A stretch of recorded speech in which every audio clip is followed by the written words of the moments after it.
So welcome to another episode of In Conversation with Danbro Business. Today we're joined by Empower's co-founder and CEO, Mark McCalliog. Mark, thanks for joining us. Nice to meet you. Thanks for having me. Brilliant. I wonder if you could just start by telling us a little bit about what Empower do and what your role is within the business. No problem. So I'm a co-founder and CEO, my sister Nicola, and Empower Sports is a world-first mental resilience, safeguarding, education and support business, specifically working with professional, elite and amateur athletes, the education system, students.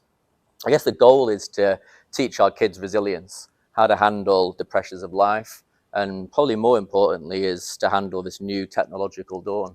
Wow. You know, I think that for about 15 years, you've seen issues of social media technologies really preying on the minds of our kids. And we wanted to create a product which can help people get the edge in sports and their education, but also help teachers, coaches and parents deal with the mental health side of things and the resilience side, because too many kids are suffering. That's a real mission, the real heartbeat of the business. Yeah, I can imagine. So when you started the business originally, had you owned other businesses previously? Yeah, correct. So I spent a lot of time overseas. I grew up in the UK, then I moved out to Australia to launch a big finance and accounting and recruitment firm in Brisbane. Became their top guy in the world in about 2007. Wow. And then in the last big financial crisis, 2008, I launched my first business at age 28. And lots of people said I was crazy for doing it, but I had a loyal client base. I knew what I wanted to do. I was a risk taker, ex-extreme sports guy. So I thought, you know what? What's the worst that can happen? I can fall back to what I used to do before. So it's better than have tried and failed than not tried at all, right? So, yeah, absolutely. Two other businesses came after that. And then me and my sister partnered up. She's really the brains of the operation. She's got a very rare skill set in psychology, which is criminal forensic and sports performance. So she's been all over the world helping troubled youth. And Liverpool gave her a call to bring her into the sports arena, because you can imagine there's a lot of professional athletes or aspiring athletes that want to be the next Rio Ferdinand, Wayne Rooney, but a lot of them, they're sort of gang affiliated off the field. There's a lot of problems off the field which impact performance. So Nick got brought in to work with Liverpool, Man City, Chelsea to help be, I guess a resilience coach, performance coach, because the lads and lasses, they're only there like at training and game day. We wanted to design a system which was a wraparound system, which accentuated the great work done in person on training day. But then what happens when they leave? What happens outside the game?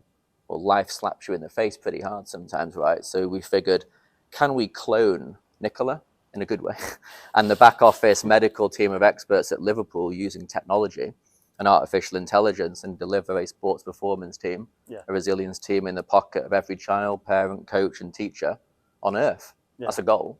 Can we get to 1 million users? Well, hopefully. Hopefully get a few more people on the show today, right? Fingers crossed.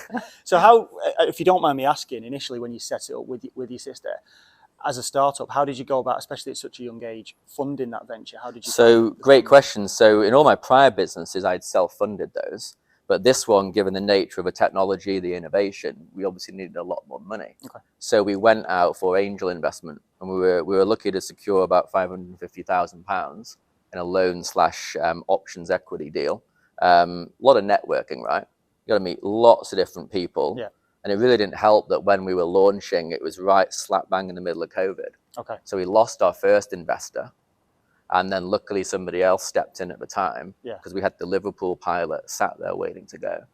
So I guess the life as an entrepreneur, riddled with risk, ups and downs, but you need a great support team. But fundamentally, you've got to believe in your mission, vision, and what you're doing. A, nobody else is doing, or they're doing, but you can improve it. Or B, you're just willing to compete, go get dirty, fail, and then keep going. So it's all about that resilience, which ironically is what you sort of preach. Well, it'd be buggered if it wasn't, right? Here we are creating resilience, and the founders are a bunch of, Absolutely. So you've mentioned the roles that you've held previously and the businesses that you've had previously, and you've got that experience in sports and in artificial intelligence. How important, in your opinion, is having that industry knowledge, that in-depth knowledge of the marketplace that you're going into prior to launching?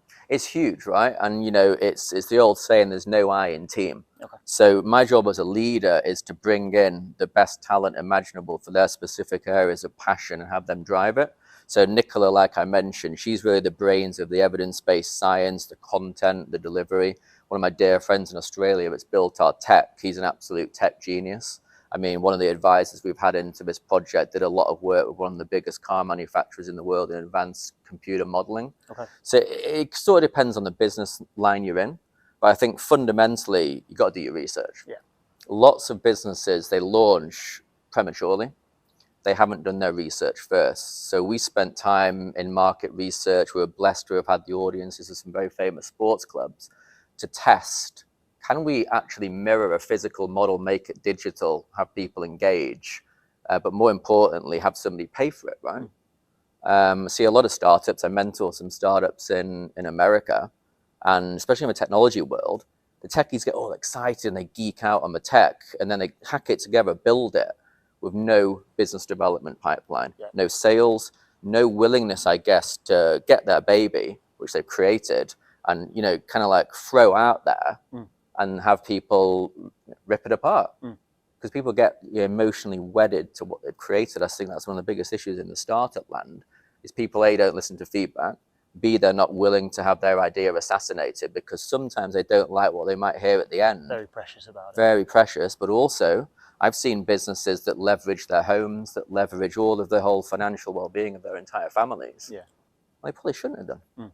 Because they didn't have a brain's trust around them. Yeah. They didn't seek wisdom. I think that's a big thing about being an entrepreneur. Hell, if you're going to fail, you'll fail. Yeah. But at least you've got a skill set to fall back to. Yeah. No, good advice. And you're talking about failure. I mean, what was your biggest fear, if you like, when you first started Empower? It sounds odd, but fearing not getting it's in the hands of millions of kids that should have been helped yesterday. Wow. Okay. That there's a centralized system out there which is failing them. You know, I've got 8 and 9-year-old boys, right? I refuse to believe that we won't get this company up and pull in like-minded minds that are going to allow the level of anxiety, depression, suicidal thoughts, and general chicanery which is going on to our youth, even before, but now certainly post-COVID. Because the biggest problem you're facing is we think we know the known needs of our children and family members, but it's the unknown needs. What our system does is it delivers a way of actually getting to know the unknown needs of its users. No different than we watch a movie on Netflix, we buy on Amazon, straight away it knows our behaviors, it knows our habits. We've designed a similar type learning system which will then repurpose data and deliver content-driven information from experts, which is going to walk us off the cliff if we're struggling mentally. In that moment, you need help the most. Wow. So I call it repurposing technology. Technology can be great, right? If it's in the hands of good or bad folk, it can be very, very different. So we're trying to take all the data sets, repurpose them for good, and, you know, being real about it. Facebook, all these massive companies, if they truly wanted to help people, they could, but they'd rather, you know, keep people addicted to the social media feeds, the tweets, the negativity. We want to be that sort of beacon of light which people can run to whenever they need it and get that help. And it's thanks to our tech team, it's thanks to Nicola, you know, and what's the fear?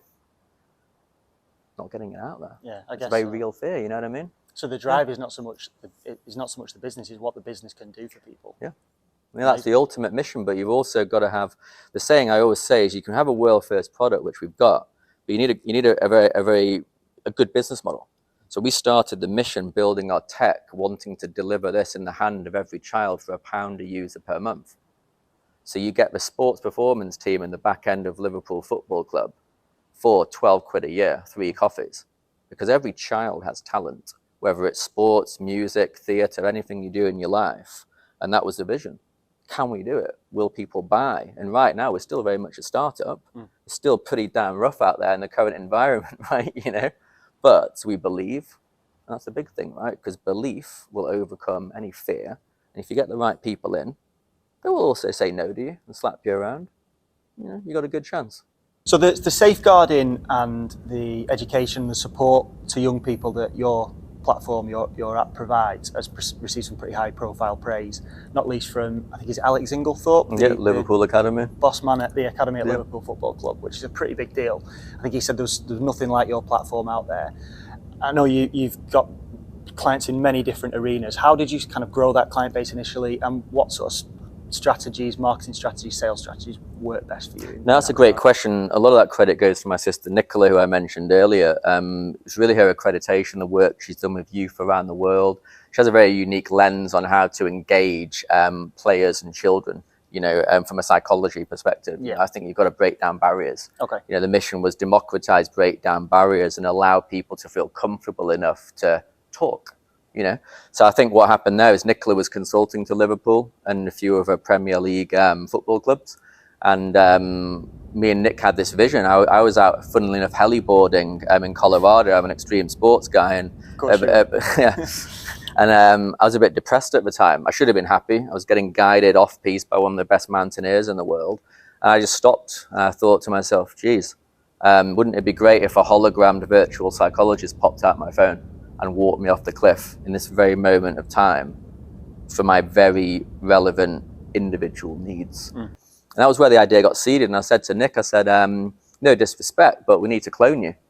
We need to make you available at scale and put you in the hearts, minds of many kids, many players, parents, coaches around the world. And we need to then figure out, can it technologically be done? We spoke to Liverpool, the clubs, and we looked at the physical workflows of how they did it in the physical. And what they recognized as well is they needed a wraparound system because the coaches, they're not there all the time. And what happens when they're not? So that's where the whole idea came from. That's where it got the praise. It's a combination of evidence-based science, technology, mission, and I guess a willingness to innovate through some of these clubs. Right.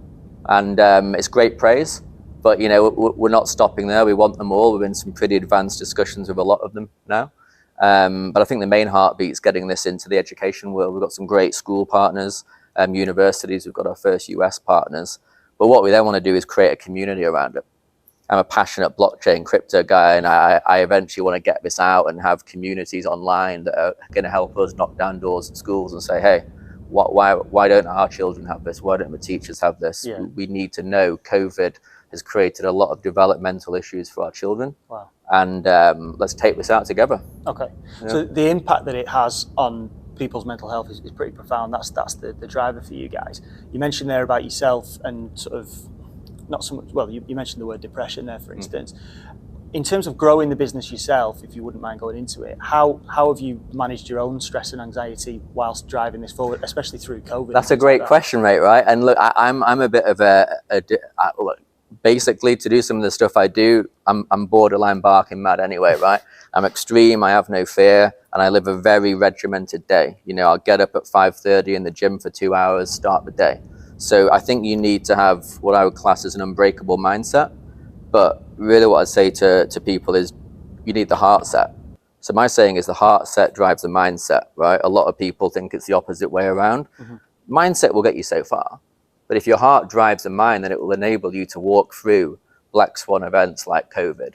Literally live, paycheck to paycheck because you want to get the vision out. Now, there's a glorified part of entrepreneurship and being a business owner, which gets out there, but there's also like a dirty, dark side to it, right? And I think that you just need to go in with your eyes open. Yeah. My skill set prior to this was I was the world #1's headhunter for the biggest company in the world. I was a sales, I was a marketing guy. Some of the skill sets I didn't get, I went and hunted them. So I think a lot of startups, they need to reverse engineer the way they go to market. They actually should spend a bit more time up front doing a bit more research, shoring up their sales, business development pipeline, because then they're going to be able to answer to a financial model, which then will dictate how much money they may or may not need to raise.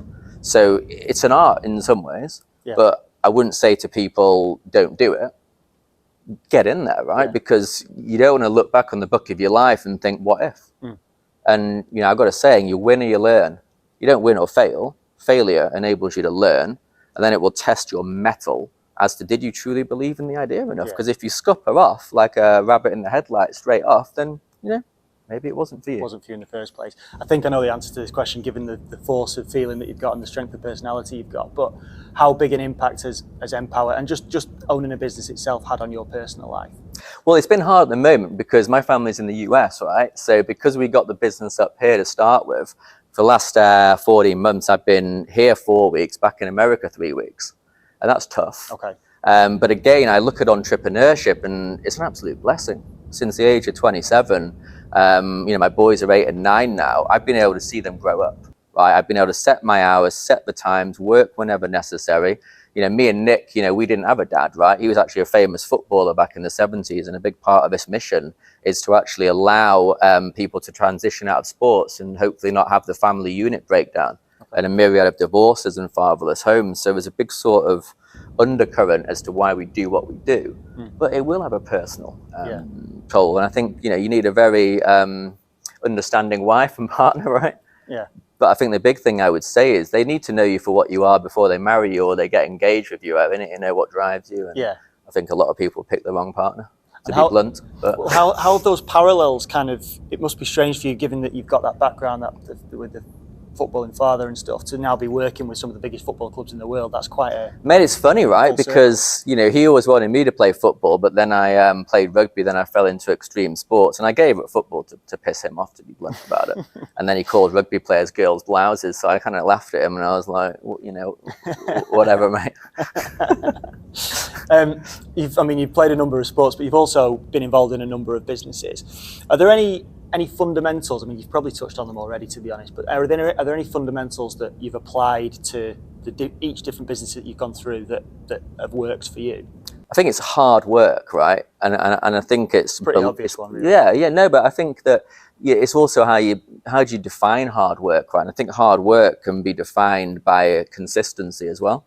But I think belief, right? I think in this day and age, I'm not on social media, I'm on LinkedIn, just FYI. And I think in this day and age, we're sort of living in a world where people want to get a pat on the back. They want people to believe in them without believing in themselves first. And if they don't believe in themselves, they're wanting people to pat them on the back and go and do it. Well, you're not going to run a business. You think you might. Yeah. It's got to come from you. Yeah, definitely. I think, it certainly makes sense. I think with your business being as global as it is, but also a family business, it's a different dynamic. Do you, and you don't have to answer this, but do you outsource any of your business at all? This is a bit of a boring question compared to the ones we've asked already. It's a good question, because business process outsourcing is key. We do. We have outsourced accountants, lawyers to start with. It's all about keeping costs down. Then when the business becomes more mature, you're going to start contemplating, having a controller, financial controller, legal counsel come on board. I think there's some great outsourcing companies, and I think they do it really well. And I think with the advancements now in sort of blockchain, AI, you can have chatbots as well, as an example, which can come in and play a great role in business support. And tech support, for that matter. And I think as a startup, it's about keeping the cost down. Especially now, like the macroeconomic backdrop. We're at war, there's a recession, there's COVID, there's probably a new variant around the corner. People need to recognize that it's going to get harder to raise capital as well, outside capital. Inflation's up.